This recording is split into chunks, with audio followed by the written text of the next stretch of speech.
আমেরিকাকে টেক্কা দিতে ভয়ঙ্কর যুদ্ধবিমান বানিয়েছে চীন। যুক্তরাষ্ট্রের অত্যাধুনিক যুদ্ধবিমান F-35 এর প্রতিদ্বন্দ্বী হিসেবে চীন নতুন একটি শক্তিশালী যুদ্ধবিমান তৈরি করেছে। পঞ্চম প্রজন্মের এই স্টিলথ যুদ্ধবিমানের নাম J-35।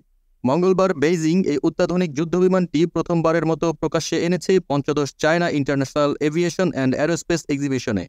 এই খবর জানিয়েছে ফিনান্সিয়াল টাইমস। প্রতিবেদনে উল্লেখ করা হয়েছে, ঝুহাইতে অবস্থিত গুয়াংডং প্রদেশে অনুষ্ঠিত এই প্রদর্শনীতে উদ্বোধনী অনুষ্ঠানের পর অল্প সময়ের জন্য আকাশে উড়েছিল রাডার ফাঁকি দেওয়ার ক্ষমতাসম্পন্ন এই জেটটি। 17 নভেম্বর পর্যন্ত প্রদর্শনীটি চলবে। চীনের পিপলস লিবারেশন আর্মি সম্প্রতি এই যুদ্ধবিমানকে নিজেদের বহরে যুক্ত করেছে। এরপর এটি প্রথমবারের মতো জনসম্মুখে আনা হয়। ধারণা করা হচ্ছে, চীনের এই নতুন যুদ্ধবিমান পশ্চিমা দেশগুলোর মধ্যে উদ্বেগের কারণ হতে পারে। দেশ জগৎ ইন্টারন্যাশনাল ডেস্ক।